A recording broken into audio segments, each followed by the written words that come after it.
신문에선 알려주지 않는, 메인 뉴스에선 다루지 않는 궁금한 뒷정보를 알려드리는 시간, 정치 TMI 오늘도 시작해보겠습니다. 사실 저희가 2달 전에 종방을 했는데 지방선거, 6.3 지방선거가 코앞으로 다가온 만큼 특별판을 저희가 마련을 해봤습니다. 두 분 모셨는데 황영준 정치부 차장 선배 모셨고요. 배종찬 인사이트K 연구소장님 모셨습니다. 네. 오늘 두 분과 함께 지방선거에 각 후보들이 어떤 정책을 좀 주로 내세우고 있는지, 정책 선거의 의미는 뭔지들을 좀 짚어보도록 할게요. 선거가 이제 또 코앞인데 좀 정치부 분위기가 좀 궁금하거든요. 또 이제 현장 취재도 많이 다니실 텐데 좀 어때요, 선배? 처음에는 이게 이번 지방선거가 굉장히 재미없는 선거가 될 것 같았거든요. 저도 이제 지방선거보다는 재보선, 그리고 선거 끝나고 나서 이제 그 이후에 전당대회에 관심이 쏠렸는데, 그 사이에 이제 보수 진영이 이제 결집하고 따라 붙으면서 사실 지금 결과를 예측하기 어려운 경합작들도 한 5군데가 생겼거든요. 그렇다 보니까 좀 보는 재미가 있더라고요. 저희가 TMI 촬영을 할 때도 지선 얘기했을 때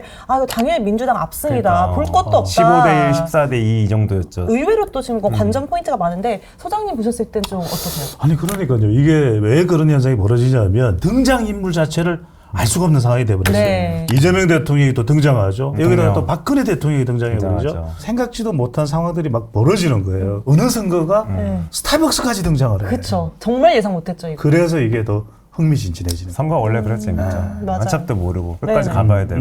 그 정말 이제 까봐야 알 수 있는 6.3 지방선거인데 정책 얘기를 좀 해보려고 해요. 광역단체장 후보들의 공약을 좀 직접 뜯어봤는데 저희 이제 동아일보 정치부가 이제 중앙선관위 후원을 받아서 한국지방자치학회와 함께 공동 기획으로 주요 이제 시도지사 후보 공약을 평가하는 기획을 썼어요. 보통 이제 우리가 정당이나 후보자를 보고 이제 투표를 하는데, 그렇다 보면은 이제 학연, 지연, 혈연 이런 사적 관계에 따라서 이제 투표하는 성향이 짙었거든요. 반대로 이제 정책 선거는 이제 한마디로 이제 후보자들의 이제 구체적인 공약과 정책을 보고 유권자가 이제 선택을 하는 거죠. 근데 보통 그게 잘 안 돼요. 보통은 광역단체장 정도만 이제 언론에서 관심을 갖지, 너무 많다 보니까 4,241명이라고 이번에 저희가 총 뽑는 지방선거를 뽑는 일꾼들이 그렇다고 하더라고요. 그렇다 보니까 이제 누가 누구인지 어떤 정책을 갖고 있는지 모르기 때문에 이번에 시리즈를 기획하게 된 거죠. 4년을 맡길 이제 대표들인데 당연히 정책을 꼼꼼히 살피는 게 맞거든요. 그걸 저희 동아일보가 하나하나 분석을 해봤고, 격전지로 꼽히는 지역들을 좀 얘기를 해보고 싶어요. 먼저 서울부터 살펴보려고 하는데요. 기준을 저희가 정한 게 있다면서요. 예, 이게 이른바 스마트 기법이라고 해서, 분석이라고 해서 구체성, 측정 가능성, 달성 가능성, 적절성, 시한 제시도, 이렇게 5가지 항목별로 1에서 이제 5점을 매긴 다음에 합산해서 평균 점수를 도출하는 거예요. 일단 서울시장의 경우는 오세훈 후보 그리고 정원 후보 두 사람으로 비교를 하신 건가요? 일단은 서울의 경우에 이제 뭐 당선 가능성이 높은 이제 2당의 후보를 대상으로 이제 분석을 하신 거예요. 네. 정 후보는 적절성에서 4.5점으로 가장 높았고, 경제, AI, 주거, 교통, 복지 등 9대 분야 공약을 골고루 했다는 점이 높은 평가를 받았고, 또 30분 통근 도시처럼 시민 정책 수요가 큰 이제 공약을 제시했다는 거예요. 구청장 때 하던 거를 이제 서울 전체로 이제 넓히겠다는 이제 그림인 거고요. 반대로 이제 오 후보는 달성 가능성에서 이제 4.3점으로 가장 높은 점수를 받았거든요. 신속 통합 기획 2.0, 미리 내 집 등 시장 재직 중에 진행 중인 사업이라서 임기 내 실현 가능성이 높다는 점에서 높은 점수를 받았어요. 그럼 이제 두 후보가 가장 낮은 점수를 받은 항목은 뭔가요? 둘 다 공교롭게 그 시한 제시도 달성 목표를 지킬 수 있느냐, 이 부분에서 이제 점수가 좀 낮았어요. 정원호 후보는 이제 3.4점인데 이게 9대 분야 공약들의 완료 시점이 좀 불분명하고 재원 조달 계획이 부족하다는 지적을 받았거든요. 네. 그리고 오세훈 후보는 3.7점을 받았는데 이제 달성 시점이 이제 임기를 넘어서까지 이제 진행돼야 되는 공약이 있고, 새로운 정책 발굴이 좀 약하다, 이런 지적을 받아서 이 점수가 나온 것 같아요. 페르소나 분석도 했다고 하시는데 이거는 이제 스마트 분석 그 점수를 기반으로 해서 정치나 행정의 경력, 그리고 선거 슬로건까지 이제 종합해가지고 후보들의 캐릭터를 이제 뽑은 거예요. 정원호 후보는 현장 균형 응답가 나왔고, 오세훈 후보는 이제 연속성 집행가로 이렇게 분류가 됐어요. 소장님 혹시 두 후보자들 공약을 좀 봤을 때 눈에 띄는 공약 같은 거 있었어요? 저는 결국 부동산이겠죠. 너무나 중요한 네네. 이슈인데, 오세훈 후보도 이제 4선언을 한 서울시장이기 때문에 전현직 시장에 대해서는 그때 당시의 성과에 대한 평가도 필요해요. 맞습니다. 신속 통합 기획, 신통기획 했냐? 그래서 정말 재건축 재개발이 많이 이루어졌느냐? 20만 호, 30만 호 공급했느냐? 이거 따져봐야죠. 말씀해 주셨듯이 그러니까 서울 표심이 결국엔 부동산으로 많이 갈릴 것 같아요. 서울의 뭐 전월세, 매매 뭐 다 오르면서 부동산의 문제를 어떻게 해결할 것인가에 좀 관심이 모이고 있는데 두 후보 접근이 다른 것 같아요. 오세훈 후보는 그 신속통합기획 2.0으로 방식으로 재건축 재개발 속도를 높여서 주택을 좀 대규모로 이제 공급하자, 속도전을 하자는 내용인 것 같고, 반대로 이제 정 후보는 청년 기숙사 그리고 상생학사, 청년과 주거 약자를 겨냥한 공공임대 쪽에 무게를 실었다는 점에서 좀 차이는 있는 것 같아요. 둘 다 뭐 공급을 늘리겠다 이렇게는 같은 방향인 그렇죠. 것 같은데 방향 맞죠. 이걸 어떻게 실현할 것인가의 해결 방법은 조금 다른 것 같아요. 그렇죠. 근데 좀 흥미로운 게 부동산 개발이 이제 사실 사선인 요즘 오 후보의 간판이었잖아요. 그런데 이제 주거 안정을 누가 잘할 것 같냐라는 질문에 이제 정원호 후보가 더 잘할 것 같다라는 응답이 나온 설문조사 결과들도 좀 있더라고요. 그래서 사실 현역이 자기 주특기에서 좀 밀린 거 아니냐 이런 얘기도 나오는데 이거는 좀 어떻게 보세요? 오 후보의 부동산 정책은 좀 보수적 성격일 것이다. 네. 강남의 이 집값에 대해서 아니 뭐 제값 받는 게 뭐 큰 그 문제겠느냐. 지나친 보유세, 종합부동산세나 재산세가 오히려 족쇄가 될 수 있다. 이 접근이거든요. 네. 우리가 대중들에게 부동산을 물어보면 부동산 가격이 좀 내려갔으면 그런 마음이 20대, 30대, 심지어 40대, 50대까지도 있어요. 오죽했으면 집이 있는 사람들조차도 자녀들을 생각했을 때 집값 좀 내려갔으면 이건 좀 너무해. 네네. 이런 정서가 이제 작동하기 때문에 정원 후보라면 집값이 좀 그래도 내려가지 않겠냐. 이 기대감이 반영이 된 거죠. 가장 궁금한 거는 그래서 누가 될 것 같냐 요건데 이제 막판에 뭐 변수도 있고 예측 불가능한 상황이지만 그럼에도 불구하고 좀 서울시장 선거 어떻게 진행될 걸로 보세요? 일단 우리가 이제 선거를 예측할 때는 여론조사도 있지만 구도를 먼저 봐야 돼요. 네. 구도는 확실히 정원호 후보가 한 발짝 두 발짝 앞서가고 있죠. 대통령 마케팅 할로 이펙트가 있잖아요. 그러니까 정원호를 이렇게 끌어올린 건 누구냐? 이재명 대통령이에요. 명팩이죠, 명팩. 명팩이죠. 잘하긴 잘합디다. 네. 정원호야. 여기서 이미 이른바 견인 효과가 있는 거예요. 그다음에 이제 이슈를 보면은 아무래도 이슈는 부동산 이슈를 꽉 거머쥐었어요. 오세훈 후보가. 그러면은 이른바 오세훈 후보의 반전 카드로 뭔가 국민의힘의 결집을 노릴 수 있느냐 네네. 이건데 그만한 응집력이 나오지는 잘 않아요. 서울에도 대부분 지역의 현역 국회의원들이 민주당이에요. 네, 물론 현역 구청장은 국민의힘이라 하더라도 이들은 이번에 이제 일단은 유권자들의 판단의 대상이기 때문에 적극적으로 선거에서 지원을 할 수 있는 사람들은 현역 국회의원들이거든. 그러니까 오세훈 후보로서는 부동산 이슈가 더 강하게 치고 나가야 돼. 부동산이 강하게 영향을 미치는 지역. 강남 3구, 네. 서초, 송파, 강남. 강남 4구라고 얘기하시는 강동. 네. 강남 5구라고 표현하는 광진. 여기에서 압도적이 나와야 돼.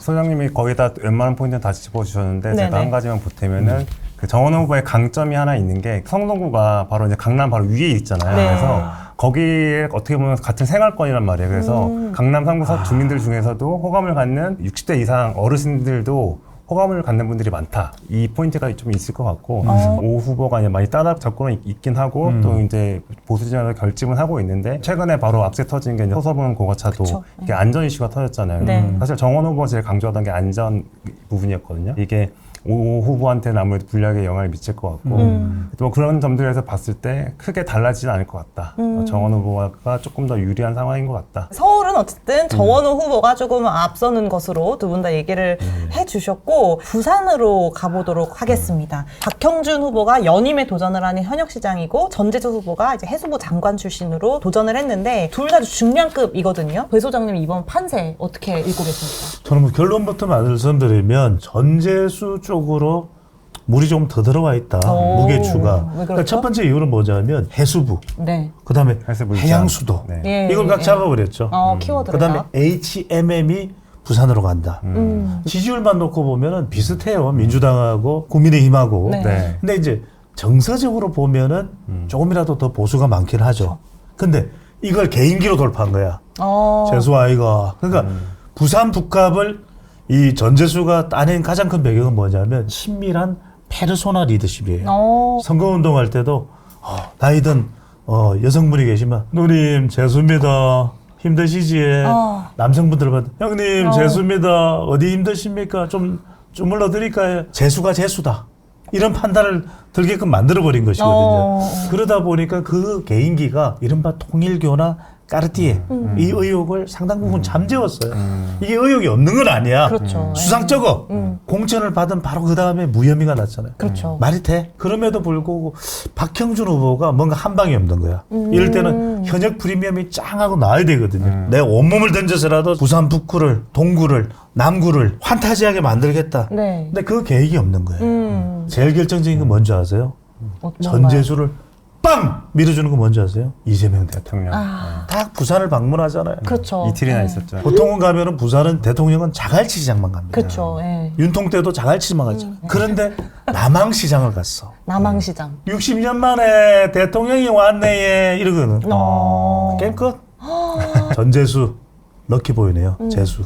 네, 물이 좀 들어와 있다 이렇게 봐요. 재수가 있는 상황이다. 네. 그럼 이제 스마트 분석 비교도 해볼게요. 자, 부산 후보들 공약 분석은 어떻게 나왔나요? 전재수 후보는 구체성에서 높은 평가를 받았어요. 네. 4.4점으로. 그리고 해수부 장관 출신답게 일단 해양수도 4대 공약이라는 단일 테마로 일관성 있게 냈다는 게 큰 영향을 미친 것 같고요. 네. 박형준 후보는 적절성에서 4.1점으로 높았는데 시민, 기업, 지역, 교통 4대 분야를 골고루 달아서 부산 지역의 의제를 충실하게 담았다는 평가를 받은 것 같습니다. 아, 그러면 두 후보 약점은 어떻게 나타났나요? 여기서도 이제 둘 다 그 시한 제시도가 낮았어요. 그러니까 이게 네네. 이게 후보들이 뭔가 공약을 막 던져는 놓는데 이게 과연 임기 내에 맞출 수 있을지를 별로 잘 안 따지는 것 같아요. 그래서 전재수 후보는 3.5점을 받았는데 동남투자공사 설립 이런 추진 사업의 완료 시점이 불명확하고 박형준 후보는 3.3을 받았는데 글로벌 허브 특별법 그리고 가덕도 신공항처럼 중앙정부 입법이나 협조가 필요한 사업들이 많아서 야당 후보잖아요. 그렇다 보니까 공력이 좀 별로 없어 보인다 이런 지적을 받았어요.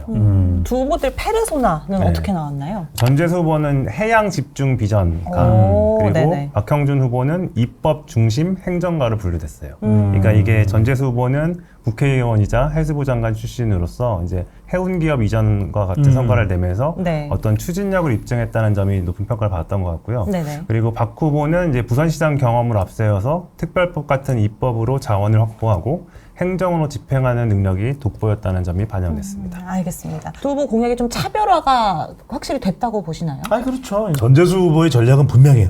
해양. 해양. 이게 밀어붙이는 거죠. 해양만 얘기하고 이게 있죠. 먹혀. 그렇죠. 먹혀. 네. 선거는 선택과 집중이에요. 그게 각인이 되거든요. 그렇죠. 굉장히 중요한 거죠. 근데 이제 지금 박형준 후보는 법을 이야기하잖아요. 법이 어려워 안 돼. 맞아요. 잘 안 남아요, 머릿속에. 안 남아요. 국민의힘은 법을 많이 이야기해서 안 된다니까. 유권자들이 뭘 좋아하냐. 이 이른바 선거에 4단계가 있어요. 네. 첫 번째는 심심하면 안 돼. 그 다음에 중요한 거는 열심. 그 다음에 결심. 최종적인 것은 투표하게끔 만드는 단심. 무슨 단심? 일편단심. 일편단심. 이게 가야 돼요. 법은 대체로 심심합니다. 그렇죠. 그러니까 공소 취소와 관련된 부분도 강한 하력이 있지만 제한적이야. 그게 딱 집중을 하면서 주목을 딱 걸잖아요. 해양. 네네. 여기다가 하나 꿀팁을 더 주면 만약에 전재수 후보가 동양 최대 규모의 시월드를 유치하겠다. 기장군에 기장이 보수 성향이 강해요. 네. 근데 기장군에 동양 최대 시월드를 유치하겠다. 게임 끝나버려요.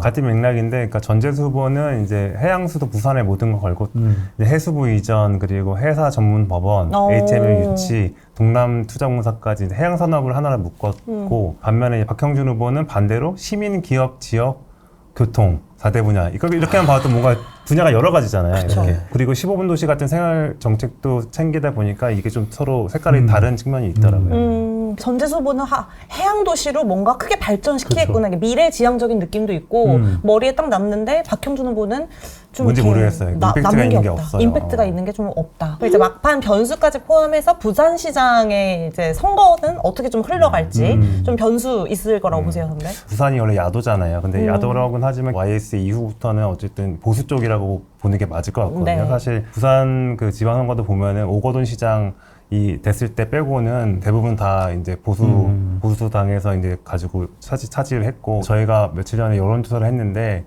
서울은 그래도 공소취소 관련된 특별법에 대해서 정확히 얘기하면 조작기소 특검법 법안에 대해서 이제 찬성한다는 여론이 조금 더 높았는데 부산하고 대구 여기는 다 반대가 훨씬 높았거든요. 민주당의 어떤 그 일방 독주에 대해서 뭔가 제동을 걸고 싶어하는 마음 그리고 뭔가 거기에 대한 반발이 상당히 부산 민심에 숨겨져 있을 거라고 생각하거든요. 그래서 선거가 막판으로 갈수록 그 결집이 정도가 심해지면 박형준 후보가 이길 수 있는 확률도 뭐 상당히 적지 않다. 그럼요. 뭐 선거는 끝날 때까지 끝난 게 아니기 때문에. 예. 알겠습니다. 오늘 서울과 부산 공약을 쭉 뜯어봤는데 이제 마지막으로 전체 그림을 좀 짚어볼게요. 이제 뭐 선거 전에는 민주당이 뭐 17대1 압승할 거다 이런 분석도 나왔었는데 뚜껑을 열어보니까 접전지가 거의 뭐 6곳 나올 정도로 이제 박빙인 곳들이 많거든요. 이번 지방선거 어떻게 흘러갈 거라고 보시는지 판세를 한번 짚어주세요. 2018년하고 비슷한 듯 다를 수 있다. 그러니까 2018년은 정말 속절없이 무너지는 상황이었다면 이번에는 그래도 현역들이 주로 이제 공천을 받았어요. 네. 국민의힘은 주요 지역에. 그러다 보니까 선거 막판까지 사람 대 사람을 보는 지역들도 있어요. 네네. 대구도 그렇겠지만은 또 이제 영남 쪽도 그렇겠지만 충청권도 그렇다. 그래서 적어도 저는 기존에 이야기되어 왔던 뭐 15대 1의 게임은 아닐 것 같고 그래도 국민의힘이 몇 곳은 더 광역단체장 중에서 가져갈 수 있는데 이번 지방선거를 통해서 두 가지 짧게 네. 하나는 정말 지역의 리더가 될 수 있는 사람을 뽑는 게 필요하다. 우리가 너무 이념에 매몰돼서는 안 된다. 그럼에도 불구하고 경쟁력은 역시 정당 지지율이거든요. 그러니까 정당 지지율이 정말 실시간 성적표라면 어떤 정당이 됐든 간에 민심을 가볍게 생각해서는 안 된다. 민주당도 지금 전북 같은 경우에 어떤 상황이 벌어질지 모르거든요. 끝까지 정치권이 이번 지방선거 제9회 지방선거에서 놓쳐서는 안 될 것은 민심은 천심이고 천심은 민심이다. 그리고 끝까지 여러분들이 잊지 말아야 될 것은 개표방송은 채널A.